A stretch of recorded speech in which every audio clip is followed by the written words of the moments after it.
I never thought I'd become the target of our homeowners association president, but then again, I never expected someone like Diane Walters to wield so much power in our quiet suburban community. Most people called her Karen behind her back, which seemed fitting given her perpetual desire to speak to the manager about everything. When I first moved into Oak Ridge Estates 6 months ago, I had no idea the HOA would become the bane of my existence. It all started with a bird bath. Yes, a simple stone bird bath that I placed in my front garden.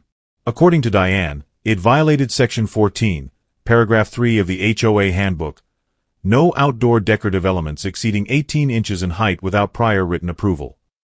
I hadn't realized I needed permission to let birds have a drink in my own yard, but Diane made sure to educate me with a bright yellow violation notice taped to my door.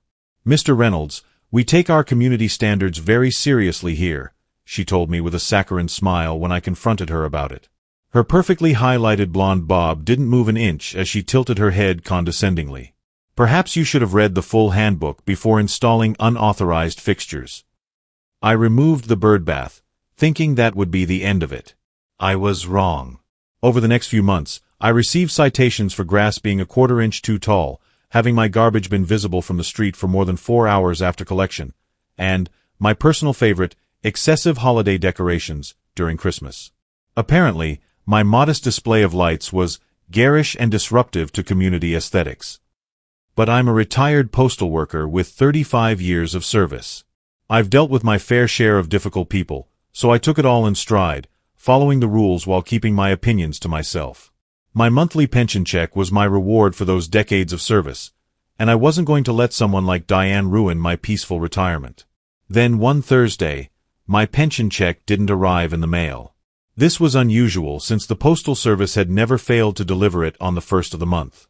I waited another day, thinking there might be a delay, but when Friday came and went with no check, I began to worry. I called the pension office, and they confirmed the check had been mailed on schedule. "It should have arrived by now, Mr. Reynolds," the representative said. "I can initiate a trace on it if you'd like." I agreed, and they started the process.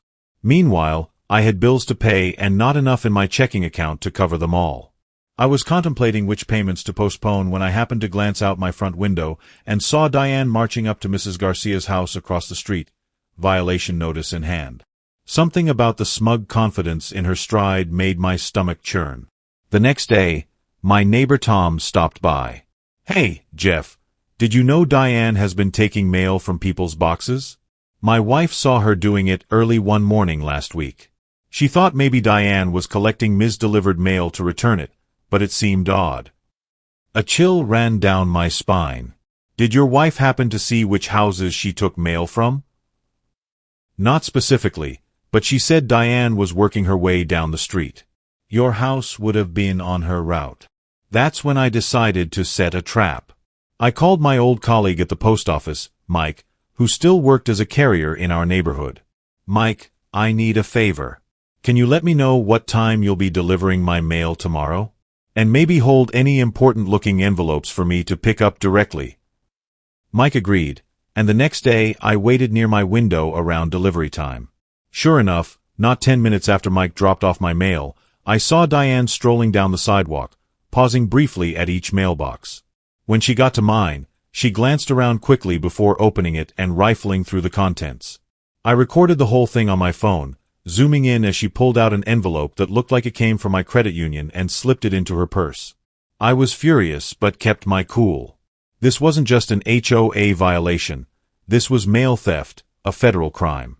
I called Mike immediately and explained what I'd witnessed. "This is serious, Jeff," he said with concern in his voice. "I'll contact the Postal Inspection Service right away.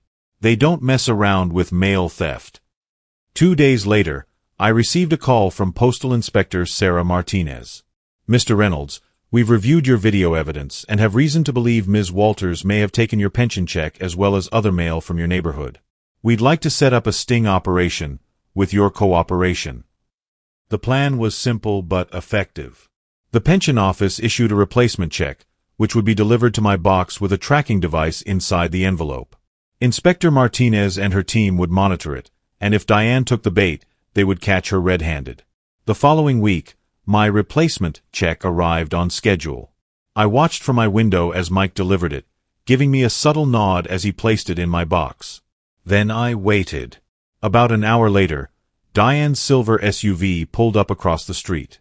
She got out, smartphone in hand, pretending to take photos of my lawn, presumably looking for violations. Then, when she thought no one was watching, she casually walked over to my mailbox. I held my breath as she opened it, quickly grabbed my envelope along with a few other pieces of mail, and stuffed them into her designer handbag. She was just turning to leave when a nondescript van pulled up, and two people in professional attire stepped out. "Ms. Walters." Inspector Martinez called, holding up her credentials. "I'm Postal Inspector Martinez, and this is Inspector Johnson. We need to speak with you about the mail you just removed from this box." Diane's face went from smugly satisfied to ghost white in seconds. I was just collecting Ms. delivered mail to return to the post office," she stammered, clutching her handbag tighter. "Ma'am, please place the bag on the ground and step away from it," Inspector Johnson said firmly. "This is ridiculous. Do you know who I am? I'm the president of this HOA." Diane's voice rose to that familiar shrill tone I'd heard so many times during community meetings. "I'll have your jobs for this harassment." Inspector Martinez remained perfectly professional. "Ms. Walters, we have video evidence of you removing mail from multiple boxes in this neighborhood over the past 2 weeks. The envelope you just took contains a federal pension check with a tracking device inside it. Mail theft is a federal offense punishable by up to 5 years in prison and fines up to $250,000. By this point, neighbors were coming out of their houses, drawn by the commotion. Diane looked around frantically, suddenly aware she had an audience. "This is all a misunderstanding," she insisted, her voice cracking. "I was just trying to protect our community standards." The inspectors weren't buying it. They asked her to open her handbag, which revealed not only my pension check but several other pieces of mail addressed to various neighbors, credit card statements, utility bills, and even a birthday card. As they placed her in handcuffs, reading her rights, I couldn't help but feel a mixture of satisfaction and pity. Diane had gone from HOA tyrant to federal criminal in the space of 15 minutes.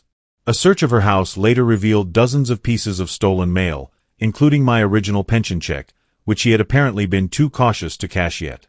The evidence was overwhelming, and Diane was charged with mail theft, a federal felony. Her attorney tried to negotiate a plea deal, but the prosecutor, impressed by the scope of her theft and the clear premeditation, pushed for significant consequences. 3 months later, I sat in the courtroom as the judge delivered her sentence. 2 years in federal prison, 3 years of supervised release thereafter, and a fine of $75,000. As the reality of her situation sank in, Diane's perfectly made-up face crumpled. "But who will run the HOA?" she wailed, looking around desperately as if someone might save her from this fate. The judge merely shook his head and called for the next case as officers led her away.